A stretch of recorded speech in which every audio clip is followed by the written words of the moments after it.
Hello YouTube. So you may have seen in a previous video of mine that I recorded for um, Arrma website for warranty replacement that the trigger on my ATX-300 transmitter that came with my Arrma Fury stopped rebounding. And that usually means there's a broken spring mechanism or something. And because the truck comes with a 2-year warranty, I just went ahead and submitted a warranty claim, took a video of the broken part, and they did replace the part under warranty, but they didn't ask for the old transmitter back. So I decided I would see if I could fix it. So these are the tools that I needed. I used a pair of tweezers and a 2.5mm hex head screwdriver. I also needed a number 2 Phillips head and a T10 Torx head and a couple of spudgers. So there are 7 screws, hex head screws in total. These are the locations of those hex head screws, and one of them is not visible without removing the rubber grip. So this is the one that's hidden by the grip, and you can see the grip is held in with some double-sided tape on the back side, but these little alignment holes. So when you're removing the grip, just be careful not to tear the little alignment pegs from the rubber grip, otherwise the grip might slide when you reinstall it later. So removing a hex head screws is pretty straightforward, and this is a standard size that I have in my toolbox. A lot of the large hex heads use this 2.5mm size. So remove all the screws, just hold the transmitter really firm as you remove the screws out. They're fairly coarse thread, so it doesn't take much twisting to get them to remove out. So once you get all the hex heads out, you're going to then need to remove the Torx head screw. The Torx head screw is hidden beneath this little decorative yellow piece, and this is on the right-hand side of the transmitter. So to remove this piece, I used my scrubber, my little metal one, and I pushed in and then up on this little tab because it locks into this slot right here, as you can see. And then when you remove this decorative piece, you want to be real careful because on the back side there are 2 tabs that hold this decorative piece into the transmitter housing. They're fairly small but long, which means if you try to remove this piece quickly, if you try to pull it up real quickly, there's a good possibility that you'll break it. So just have a little bit of care when you're removing that so you don't break those tabs. Because if you break those tabs off, then it's not going to hold in place on this back side. You might have to resort to hot glue or something to keep it in if you break those tabs. So this is a little hidden bugger that was really messing me up. I didn't think to look under this yellow plastic tab until I couldn't get my spudgers all the way around. So there's a Torx head screw right here. So as long as you have a T10 Torx head, you should be able to back this screw out pretty easily once you remove this yellow plastic. And these are the parts that you should have. Obviously, you remove the battery cartridge before you start working on this. Also, you have the rubber handle that we talked about earlier that you remove. You have this many silver hex head screws, your little plastic decorative pieces. You can see the tabs here are pretty small that I was talking about. And then you have your black metal Torx head screw.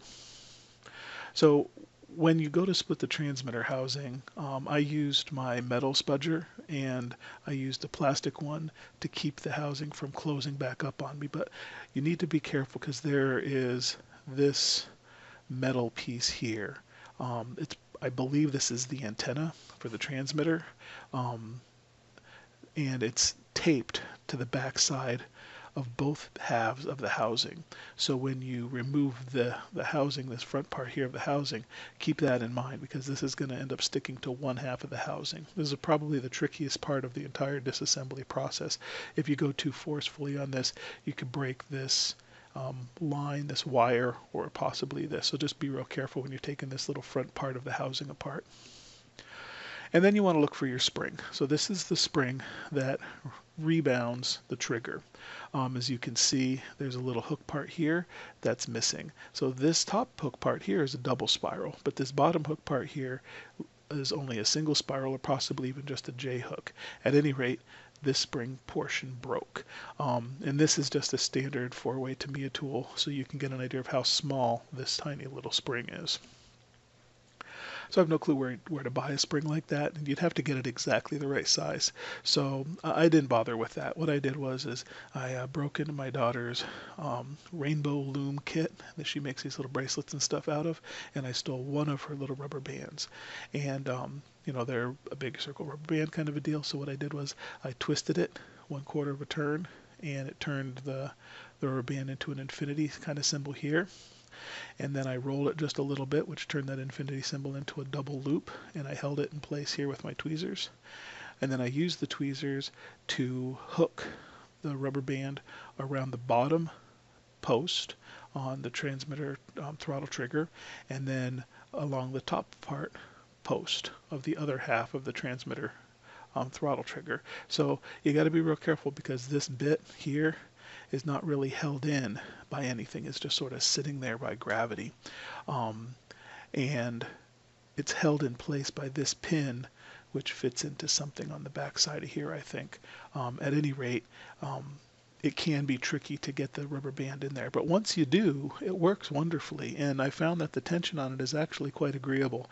The throttle trigger feels a little bit lighter than it did previously. And the brake is definitely a little bit lighter, but the thing centers up like a charm, and it works very smooth. So yay, rubber band for the win.